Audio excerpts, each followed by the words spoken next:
Oh, good morning, everybody. Let's hear it. Good morning. Good morning. One more time, one more time.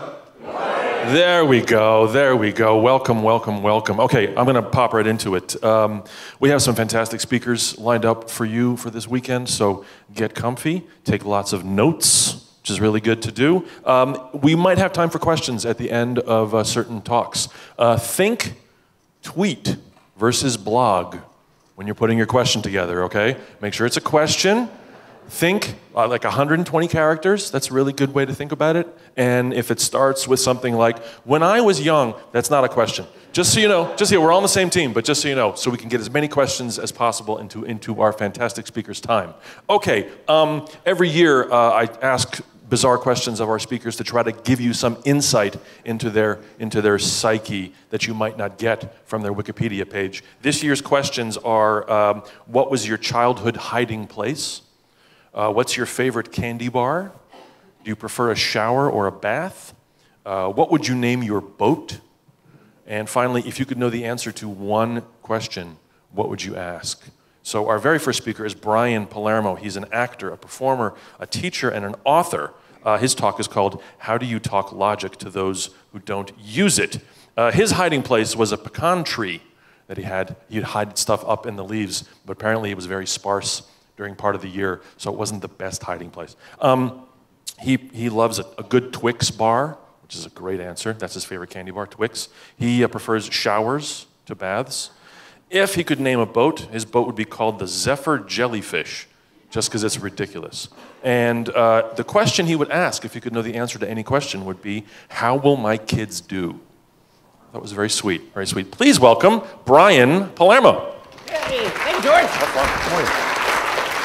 Thank you all very much, and good morning. To see if this thing will come up in a second on that. So, I am an actor, and you're probably wondering why the hell I'm talking to you, because I'm not a scientist. I am not deeply enmeshed in the world of skepticism, but I'll give you a little bit of my bona fides in a second. Let's see if this thing is working. Can we get the slide up there?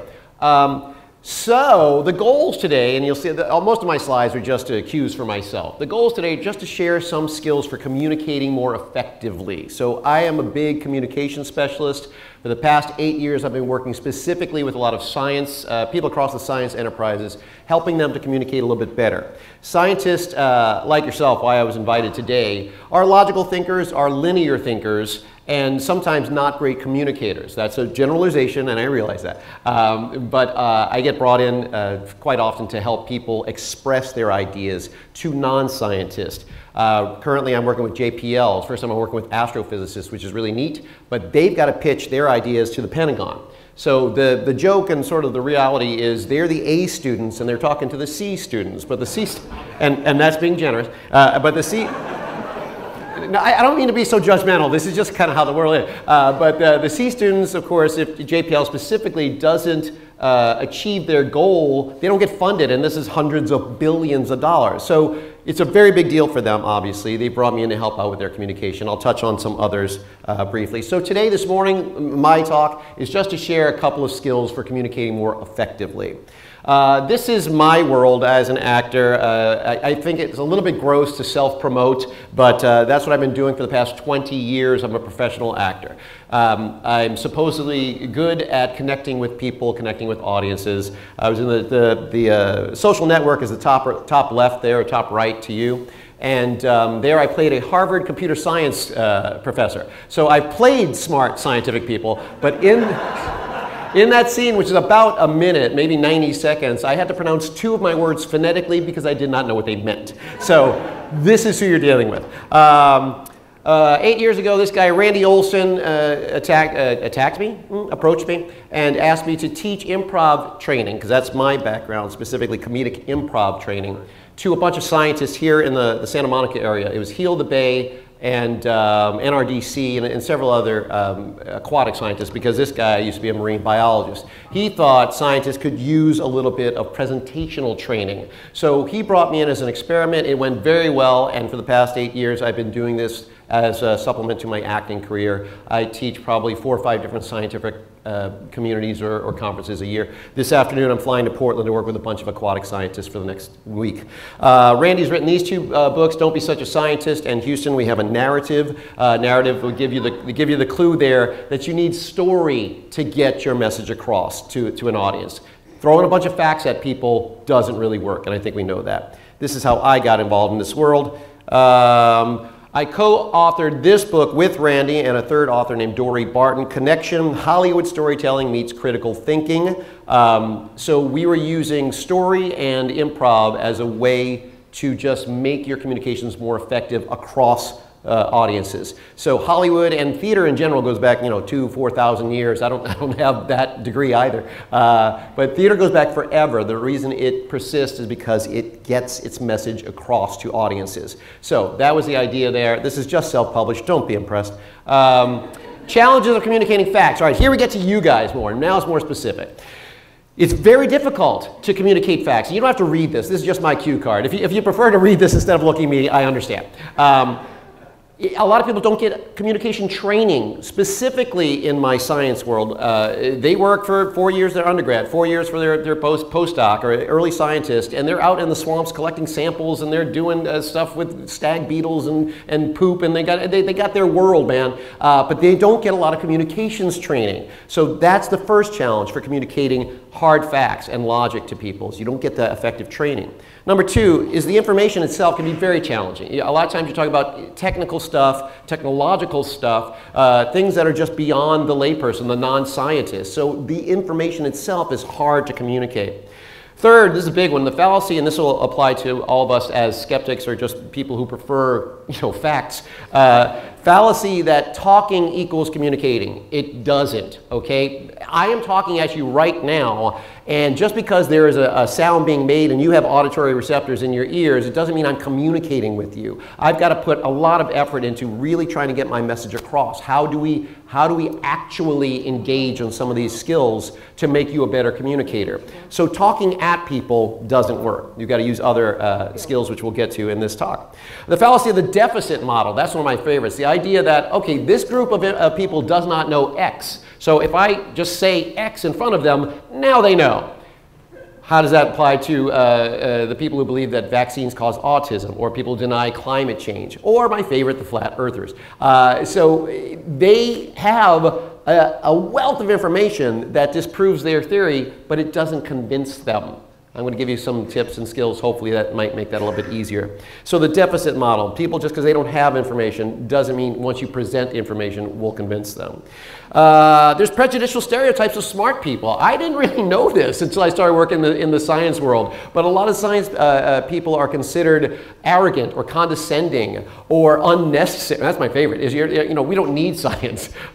So there's a lot of stereotypes that exist for scientific people, or just people, again, who speak logically and with linear fact here. This is how it applies to you. I assume not every one of you is an actual scientist, but the idea that there are prejudicial stereotypes out there where as soon as someone starts speaking from a point of fact, some audiences will close their arms and cross their legs and they're no longer listening to you, or it's going to be a much, much harder sell. This is something you're dealing with.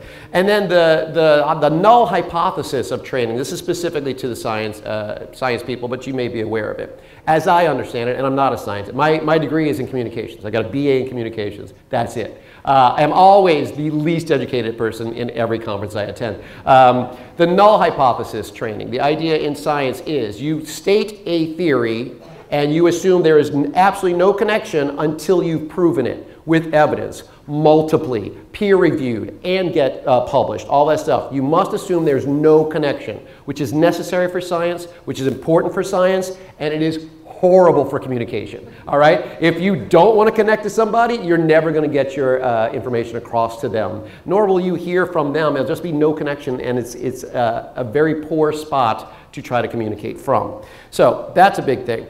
Will Ferrell. All right, so I'm going to be gross and drop a couple of names here. I'm going to go through a list of actors in a second. Will Ferrell was specifically improv trained. He was trained at a theater here in Los Angeles called the Groundlings Theater, which is of what I am an alumni of. Of what I am an alumni of? That doesn't make sense. But again, I got a degree in communication. I'm not a verbal guy. All right, so I'm a member, I'm an alumni of this theater called the Groundlings Theater, which is all sketch and improv comedy. I'm going to show you a couple of people you might recognize. Besides Will, Amy Poehler, improv. She came from a place called UCB, which is Upright Citizens Brigade. It's a different improv theater. Mike Myers, Second City, Chicago or Toronto, I might be wrong about that. Second City is another improv sketch training ground. Melissa McCarthy's from the Groundlings.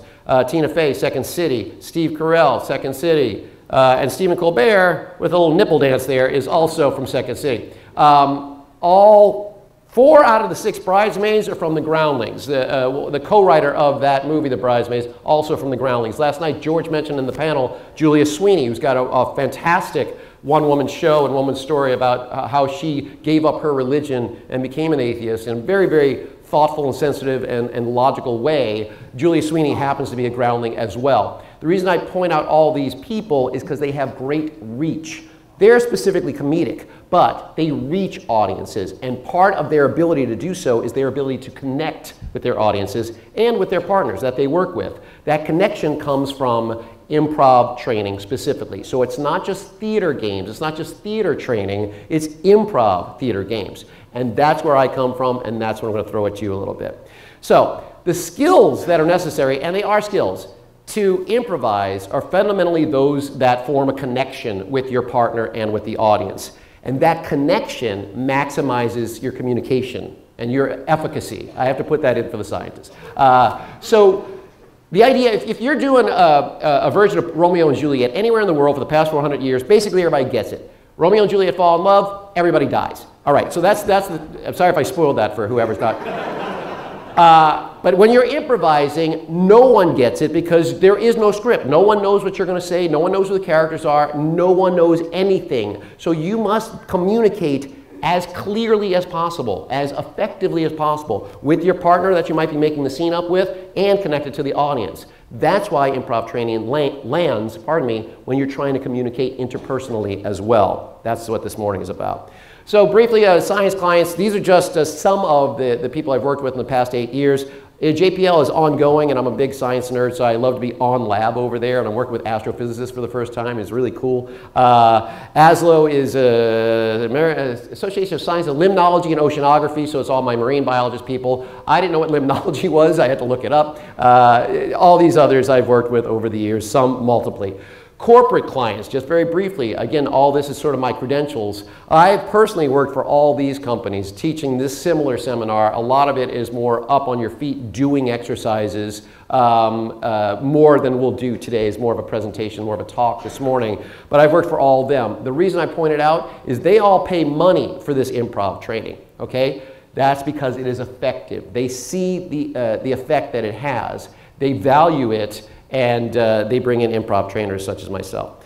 All right, so improv teaches you to communicate connectedly, emotionally, holistically, and I'll go over those individually, but that's what we're about this morning. Connectedly, okay, here's the first thing. You put the focus on the other. Most of us, and I'm always speaking in generalities, but most of us will have a conversation where we're trying to either convince someone of our point of view or just trying to get a fact out. And we will listen to our partner, watch their lips, and just wait until they stop moving so I can say my thing. That's not an effective way of communicating, all right? You need to put the focus on the other person, at least part of the time, so you're really hearing them, so you're actively engaged with them, so that you can relate to them and then get your message across. If you don't relate to your partner, they're just going to shut down. They're going to be closed off, right? So, connectedly, improv trains this. It teaches you active listening. So it's not enough to just, I'm watching you right now, and mostly people are engaged, but as soon as I see somebody look at their phone or somebody start playing Candy Crush, I'll change my tack because I know I'm losing you. Active listening. It's much more important than just standing there and saying, People can nod and, did I lose it? People can nod and make eye contact and still not listen to you actively. So improv teaches you to be fully aware and fully present. And lastly is the yes and mentality. George had said, as I was speaking to him earlier this morning, that he's a drummer, and I asked how he got into the skeptics world, and he said he said yes to some dude, and now he's doing this. So the yes and mentality, it's probably a little bit more of a story than that, George, but I'm gonna boil it down.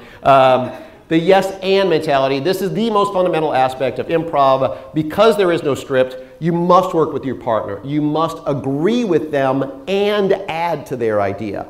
This, as it applies to you or anybody who's trying to speak logically, is not to engage in the fiction of the yes and, but just to establish that connection between the two people. Then you give them the nonfiction. Then you give them the logic or your facts or whatever it is you're trying to communicate. So yes and works as an improv fundamental for building something fictionally. If I were to say, what's your name is?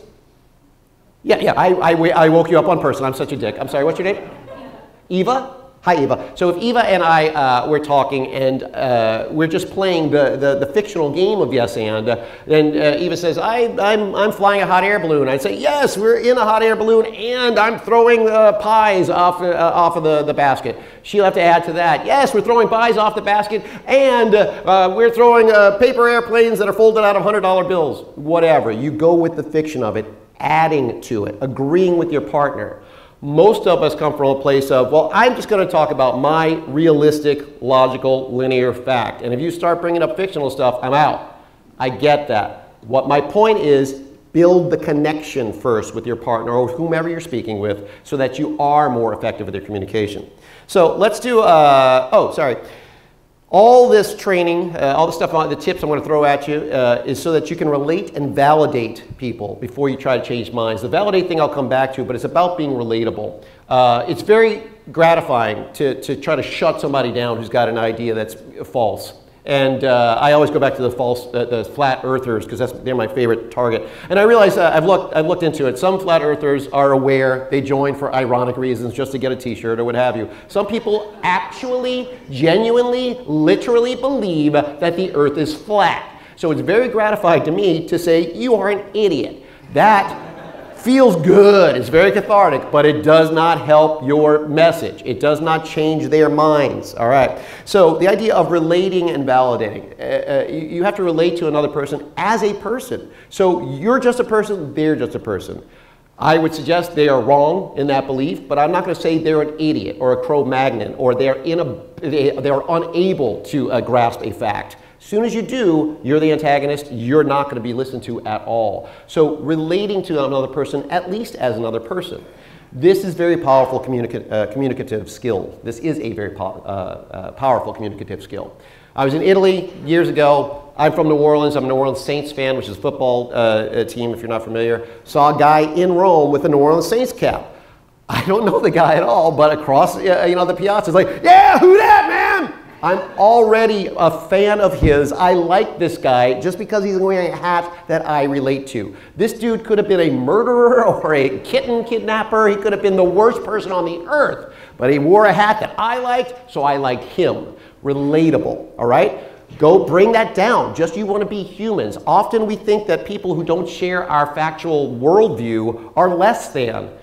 They might be, but if you treat them as such, you will never communicate effectively with them. So let's try something together. So there's a tiny bit of interaction here for you guys. We're gonna improvise a story together. You don't have to worry about all these. I'm gonna lead you through it. We're gonna improvise a story together. Your job is just to say yes after everything I pose to you. That's the beginning of the yes and everything. So real loud and clear, just from your own chair. Shall we tell a story together? Yes. Is it about a princess? Yes. Does she kill the dragon? Yes. Does everybody live happily ever after? Yes. Congratulations, we have just improvised a story together. That was the best story you have ever told as a group. Now, let's try the opposite of that. Your job is just to say no to everything. Shall we improvise a story together? No. That's the end of that.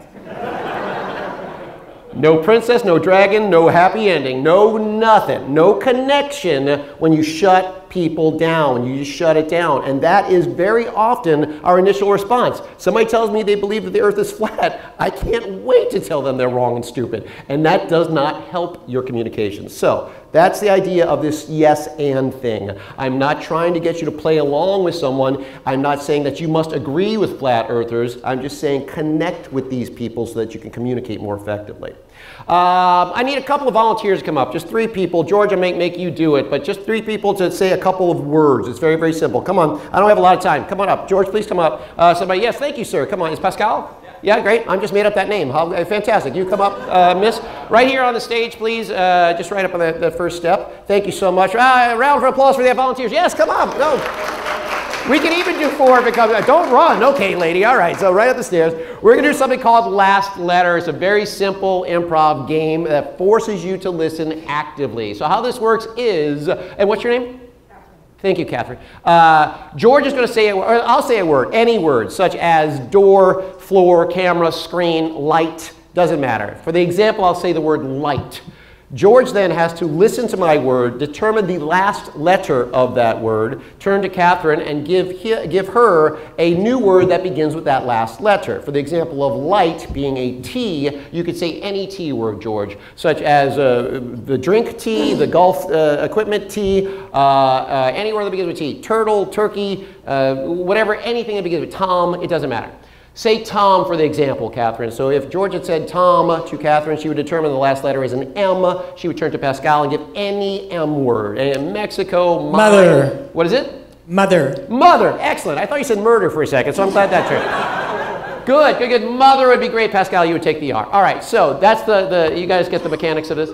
Yeah, right. Generally when I teach this, particularly to scientists, I'll get about 30% who scream, I'm dyslexic, I can't play this game. I don't care about the spelling. It's not a spelling bee. You're not going to look foolish in front of your friends if you get a letter wrong. But do go with that last sound, the last phonetic sound. So very briefly, we'll maybe go 2 rounds of this. George, I'm going to start with you. I'm going to say screen.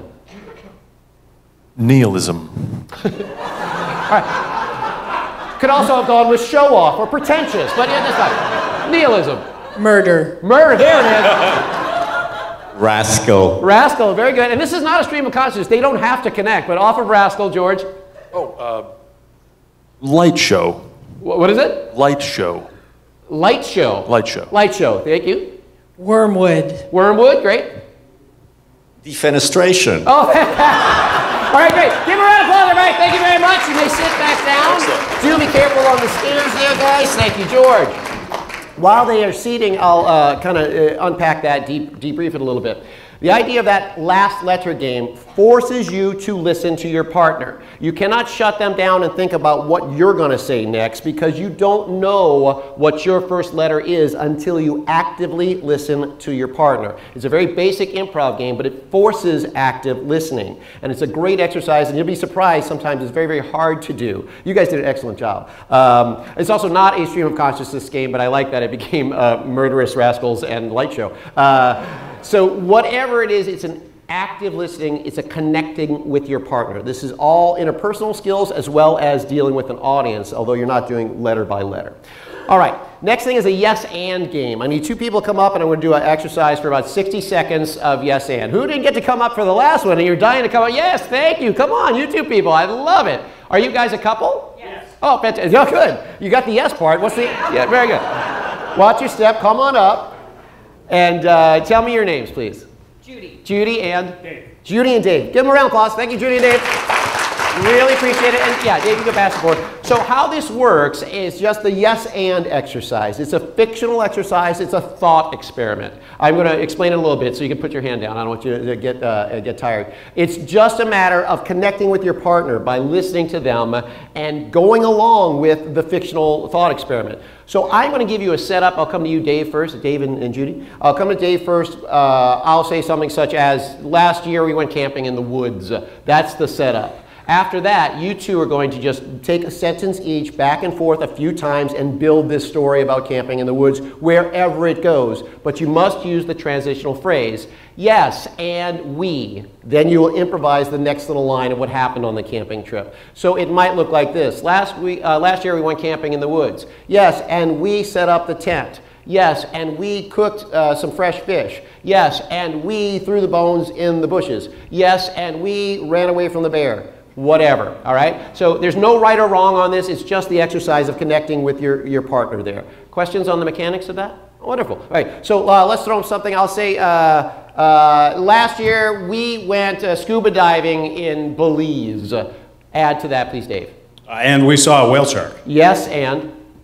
So it'd be literally yes, and. All right, great. Yes, and we saw a whale shark. Judy? Yes, and I sat on the beach. Okay, hang on a second. Excellent start. So together, here's the story. We went scuba diving. We saw a whale shark, but nope, I sat on the beach by myself. All right. Immediately, and I know you don't mean to do that, Judy, or I assume you don't. I don't know what your relationship with Dave is like, but I assume you don't mean to stop that connection, but as it's very natural and very easy to drop out of that connection. So here the fiction is, we're swimming with a shark. No, we're not. I'm on the beach. All right? So just do that last thing off of we saw a whale shark. Give me a different attempt, Judy. Yes, and we loved it. Sure, good. Yeah, great. Back to you, Dave. Yes, I was very proud of you for scuba diving. Oh, very good. Nice save. Nice save. Somebody may not be celebrating their anniversary, but celebrating the fact that she's not divorcing him. Very good. So he was very proud of you. Here's a leading question. What did the characters do next? You did an action. What did you do? Yes, and we went to dinner at that beach pig thing. A beach pig thing? Excellent. So they went to the beach pig thing. Yeah, go ahead, Dave. Yes, and we tried poi, and I didn't like it. Great, great. The famous Belizean poi. Fantastic. All right. Go, Judy. He didn't like the poi, so what did these characters do? And it's not Dave and Judy, it's just characters. So what did the characters do after they didn't like the poi? Yes, and we made plans to parasail the next day. Fantastic. Give him a round of applause. Yay! That's just that. Have a step down and be careful with that. I'm going to leave it right here. Is that good, Mike? Thank you, Mike. One of our tech guys. Thank you, Mike, and Nino, and whoever else is back here. Bruce. All right. Thank you, Dave and Judy. The idea here is just connecting with your partner. Very often, and the example did not come up, but people who are involved in the same exercise, and you know, you must say the words yes and, people sometimes will say, yes, but we blah, blah, blah. The idea of we saw a shark, but I was on the sand, it was implied, all right? So I'm going to throw Judy under the bus again. It wasn't what you said, but that's the idea. It's very easy to disconnect. Very, very easy to disconnect. And once you do, you are less effective with getting your real point across, getting your message across. So this idea of having a sort of yes and mentality is just to build the connection. It's not that I'm suggesting you must agree with whoever you're speaking with, particularly if they have non-factual information, right? So it's just the connection, that idea there. Am I clear on that? Thank you for your silence. Am I clear at all on the idea? Okay. Hey, thank you. The word yes is right there. That's all you have to remember. All right, very good. There's also a mirror exercise that I'm not going to do to take the time, but it's a very basic theater thing where you team up with a partner and you mirror their movement. So whatever they do, you also do. This is to train you to be aware of your partner in every way. So it puts the focus on them. It gets you out of your head. When I teach improv comedically, usually the problem is people are in their head thinking of their next joke. We're doing the scene about the whale shark and the Belizean poi and all that stuff, but I just got to get to my Trump joke, man. I just got to get to my Taylor Swift observation.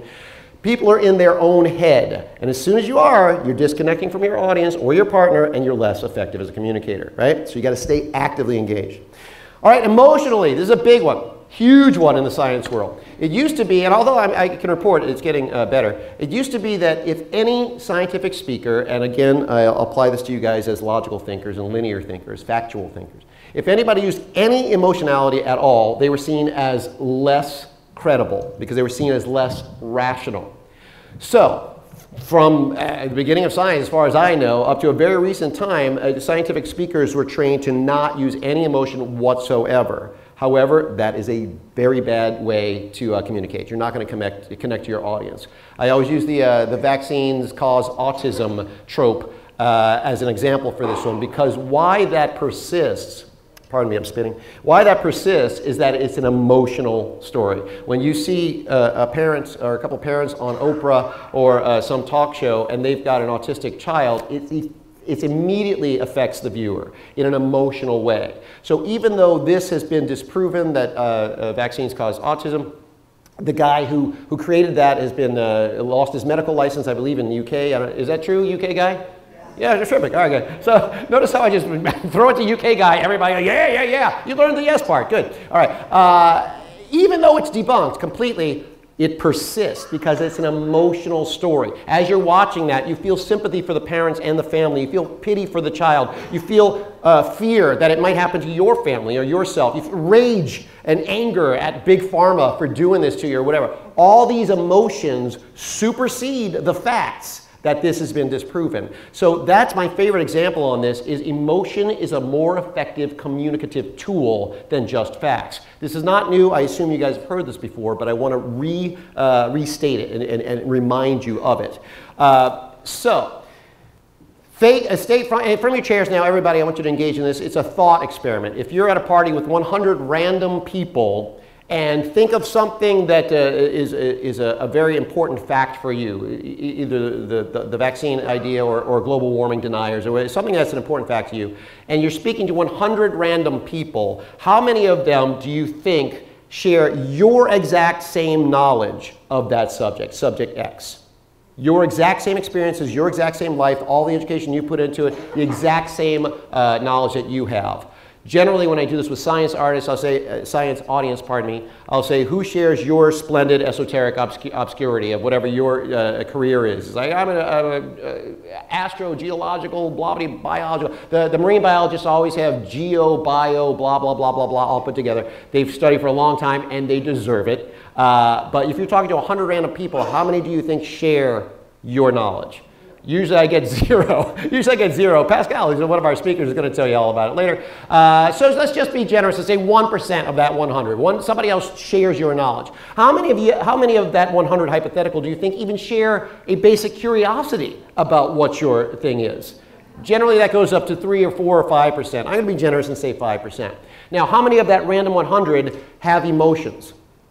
All of them. 99.9% of them. There are some people on the autistic spectrum or some very effective AI has no emotion, but 99% of your audience has emotions, which is why this is an effective tool. The big five, and you may not use these, you probably shouldn't use all of them, are mad, glad, sad, scared, and horny. Everybody in our species has felt it. You're all laughing because you relate to it right now. All right?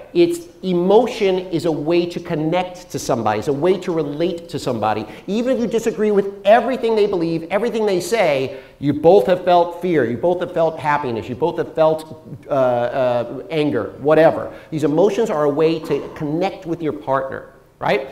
So this, I'm happy to report, used to get a lot of pushback 8 years ago when I started. Particularly, it's a little bit of an age demographic. The older scientists who have been around for a long time were not that engaged in these ideas, the improv training. The younger scientists have been all over it and have been very effective and very engaging with it. So that is a good thing too. It's also a small sample set. You know, like I said, I teach 5 of these a year for 8 years, whatever that is. 40. But each one's got different, you know, you guys are 100. You know, all right, so the idea, though, is people are becoming a little bit more accepting of this idea of using some emotionality. I want to be very clear. I'm not suggesting you should be hysterical. The sky is falling, we're all going to die. That doesn't serve you either. You can't go that far on it. But using some emotion just to connect as another human being, as so that your partner doesn't think you are a robot, you are arrogant, you are disconnected from humanity, right? Just being relatable. As I speak to my marine biologists, I always bring up the fact that there is a certain percentage of Americans who have never and will never see an ocean in their life. I don't have an actual number on that, but there is a real number. Let's say it's 71. No, there's a number of people in America who have never seen an ocean. I'm sure that's the same for other countries as well. They don't relate to ocean acidification as easily because they don't care. They've never seen one. They never touched it. They don't relate to hypoxic zones at the end of the Mississippi Delta that are killing, you know, how many thousands of acres are now hypoxic, no oxygen. So everything is dying there except for the weird plankton and jellyfish that are going to bloom or what have you. They don't relate to it. So you've got to try to find a way to relate to your audience. Sometimes, and my glib, very bad joke of it is, right, you might not understand ocean acidification, but you understand that your fish sticks are going to go up $1.50 next month because there's no more fresh fish to be caught. It's an extreme glib joke, I get it, but it's something relatable. People now will listen a little bit more. Going back to the yes and game, I forgot to mention one more challenge that a lot of us have in our world of logical thinking is it's hard to play along with the fiction of it. I taught a bunch of civil engineers at the University of Kansas and did the exact same game I did with David and Judy. You were much better than the civil engineers, I'll point out. But engineers are logical thinkers. They're linear thinkers. They're only looking for a problem so they can provide a solution, or just to tear down the other guy. That comes up in sciences too. But anyway, I was playing this one game, and off of an audience suggestion, the fiction was, instead of whale shark diving, there were cavemen, and they were riding on a pterodactyl. And immediately, the 30 heads in the room went, no. I get it, guys. They did not exist at the same time. I understand. This is a thought experiment. It is a fiction. Just go along with it. So caveman's flying on a pterodactyl. I set them up again, and still like four or five people said, no, it can't happen. And I said, well, what's the block here? He said, well, a pterodactyl will never have enough lift to get a caveman off the And this is, you know, and again, this is not real. This is a fictional, this is just an exercise for you to connect to your partner. So I will never give engineers any sort of setup such as that again. So it becomes more realistic. All right, I stepped off of emotionality. Coming back to, let's see, if you express, you become more human and relatable. The connection is stronger. Yeah. The relatable is that you're part of my tribe, so I will listen to you. That's the saint's hat in Rome. Now, get into a little bit more of the value of communicating with emotion. It's often not what you say, but how you say it. You've heard this before. If you Google science communication, happily, you'll get 400 TED Talks. I've watched 200 of them, and they're mostly in the realm that I would agree with. Not everybody's got slightly different takes, but the idea of it's not what you say, but how you say it. So, Mike, I want to make sure that my slide is up for this next one, because I'm going to show something graphically here. All right, so you get a text message that says, gonna get you tonight. That can be taken a few different ways. If you get a text message say, gonna get you tonight, and it's got kissy face and fireworks and hearts and eyes, it indicates or it implies one sort of a happy message. You're gonna get you tonight in a fun, romantic, amorous way. If you get the same text with this, gonna get you tonight.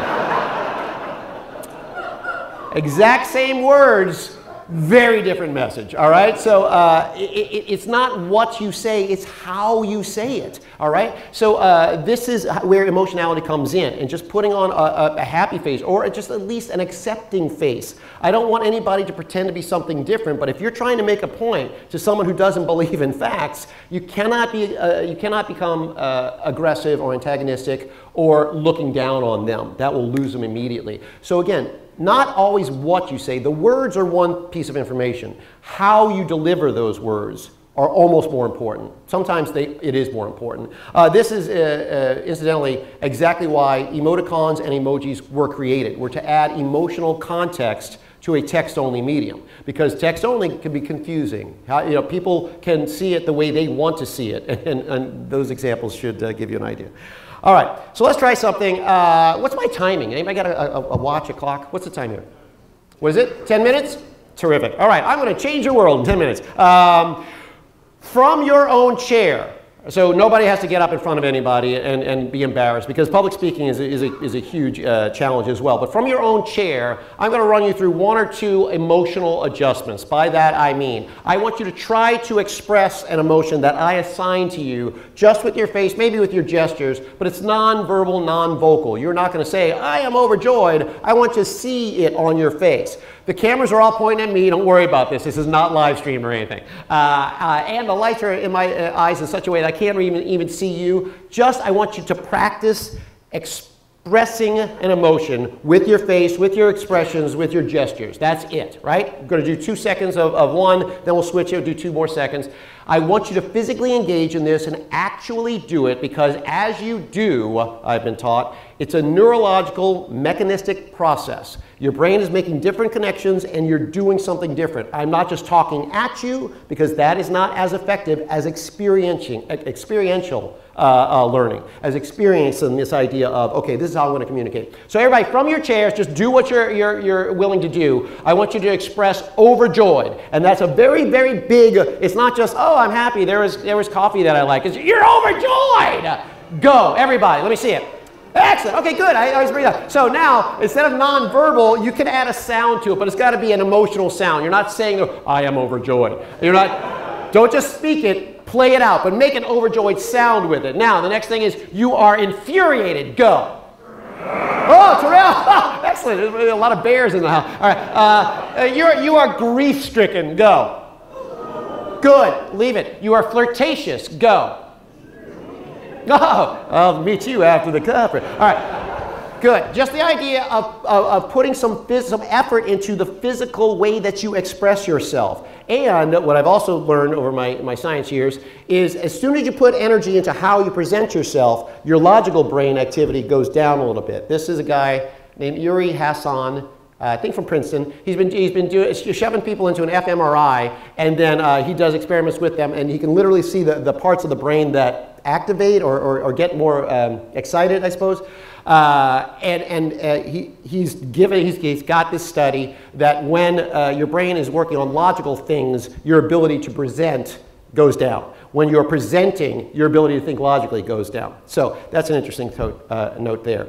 Something I do that we won't have time for today is that same experiment, but with a couple of individuals, and I give them an assignment that the rest of the audience cannot see. So the example is always confident, because that's a very difficult emotion to portray. Generally, when people portray confidence, I'll have the audience then, pardon me, tell us, what did you get? What emotion did you get off of that person? What tone did you get off of that person? Usually about half of the people say confident or they're assured. Another 50% will say arrogant, condescending, smug. One time I got telepathic. I don't know why. But the point being, how you think you're presenting yourself is very often not how you're being perceived. That's a universal challenge. The solution to that is you've got to put some effort into how you're presenting yourself. You've got to fire up some brain power and think, okay, I'm going to actively try to be friendly and pleasant or agreeable, whatever cue word you think will help you. You've got to put some energy into communicating. And I know that's frustrating, particularly with the scientists who have spent their entire career learning all their splendid esoteric obscurity. Now I'm asking them to learn something else and practice something else. Well, if you don't communicate it effectively, your splendid esoteric obscurity almost doesn't matter. I won't say it's moot, but if you can't communicate yourself effectively to somebody else, you're not going to be that effective in this world. Like, look at climate change denial. All right, it's still prevalent. It's so big because we, as a group of scientists or a group of people who believe in facts, haven't been able to break through. I'm suggesting use some of these techniques to try to break through. All right, it's very satisfying, the catharsis of telling a flat earther that they're wrong. It's very satisfying to me. I'm a very self-righteous idiot, so I love to be able to correct people. It does not serve you if you're trying to communicate a message. If you're trying to actually change someone's mind, to just talk down at them will not serve you as far as the communications goal. Going back to emotions, stuff that you may use, and a lot of these come specifically from the science world, but just the wonder of the natural world. Bruce mentioned, part of why he put this convention together is that he loves figuring out the natural world. I don't know how you phrased it, Bruce, but we have a curiosity about nature, about the actual natural world. There's wonder there. There's amazement there that jellyfish can bloom or whatever. These things are really incredible, and using a little bit of your passion for the subject will help you to communicate, as opposed to becoming robotic and less connected and less relatable to your partners and to any audience at all. So using wonder, passion, you care about these things. You care about our next generation and what they're going to inherit and how can we help them. Use your caring. Don't default to these are facts and these facts should be enough. We know they're not. Sometimes you're inspiring, sometimes you're trying to motivate people to action. A little bit of regret and sympathy stuff I would consider on the negative end, but that's been polled and tested in sociological, anthropological behaviorists, is that a thing? There's a lot of studies that say the negative side of the emotion tend to turn people off as well, so I wouldn't go too deeply into that. But using maybe some of the more positive ones. Compassion, respect. Here's the thing. It's hard to respect, I speak for myself, it's hard to respect people who believe the earth is flat, to me. But you've got to find a way to validate them as a human. So the phrase I like to use is, well, I can understand why you might think that way. And I don't agree with you. I don't think that way. I think the facts prove otherwise. But I can understand how you might think that way. You grew up in a place where you weren't exposed to the ocean. You don't believe that fertilizer from the Mississippi Delta is killing all the blah, blah, blah, blah, blah. I understand how you might think that way. However, here are the facts. This is why I think what I think. and try to do it in a tone that is communicative, it's human, it's friendly. That will make your message land much more effectively. Holistically, so just this idea of, this is very brief, using your whole body to communicate everything that at your command. Your vocal choices, be that volume or pitch, your inflection, your speed. I tend to talk somewhat quickly anyway, just as that's my personality. I know I've got a limited time and I want to get a lot of stuff out to you, so I tend to talk a little too quickly. When I get feedback, when I give myself feedback on notes, it's like, slow down. But I'm trying to get all this out. I'm aware of that challenge. I'm trying to work on it. But you're communicating holistically, everything about your body. The Moravian quote, this goes back to '67, and professor at UCLA, sociologist of some sort, did a study saying that people respond to a speaker based on their likability. And they like that speaker on the breakdown of these three things: body language, tone of voice, and word usage. So I'm sure you've seen this. It's been around for 50 years. It's also been bastardized for 50 years. So I want to be very specific. People tend to decide whether they like the speaker, not necessarily whether they'll act on request or anything, whether they like the speaker based on this breakdown. 55% of it is just their body language. 38 or whatever the number is, tone of voice, and only 7% is the actual words that are said. I think this explains a lot of politicians' success. I think this explains a lot of people who use emotion, rage and fear, and a lot of body language and their vocal choices. That affects people almost more than the facts do. Keep that in mind. The last thing is eye contact. When you're speaking to a partner or an audience, it's harder with an audience, but you try to make eye contact with them. That shows that you're trying to connect with them. It's a very natural thing. Thank you, I got the 5. And it happens in nature. Animals don't speak, as far as I know. Whales, maybe, dolphins got something, but they communicate through nature, their natural instincts. And eye contact is a big thing. If you see animals make eye contact in the woods, they're either going to fight, flee, or fornicate. All right, so you're communicating very big messages with eye contact there, non-verbally. It's a non-verbal communication skill. So using eye contact or avoiding it will land on how you communicate. I suggest you use eye contact to get more connected. The last thing here, if I have to boil this whole talk down, is try to be relatable and connected to your partner, as opposed to talking down to them or correcting them. Anytime you start correcting people, you're going to lose them. So try to be relatable and connected. That's the end of my talk. I don't know if anybody had any quick questions or so. I know we're running out of time.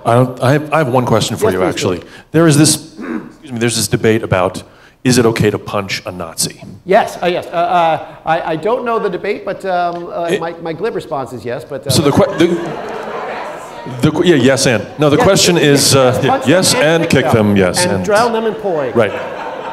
Is there a line where the relatability should not be expected from someone? Yeah. And what is that line for you personally? It's an excellent question. I've never had it specifically posed that way. Of course, all this stuff is situational. If you're speaking to someone who's a hard right wing or just anything, I'm an environmental activist, but I'm only here to blow up, ships. That could be too far as well. So if someone, it's situational on how you deal with people. If someone is so radicalized, then everything I said is going to go out the window. They're not going to connect.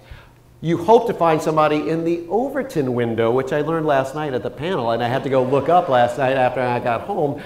You'll find that there's a window of people who will respond, and if it gets too far, people just won't respond on it. So should you punch a Nazi? Yes. Will that change their mind? No. Brian Polermo, ladies and gentlemen. What a way to start. What a way to start. Thanks for listening. I appreciate you, Brian. I really appreciate it. Thanks, guys. What a way to kick it off. That was great. That was great.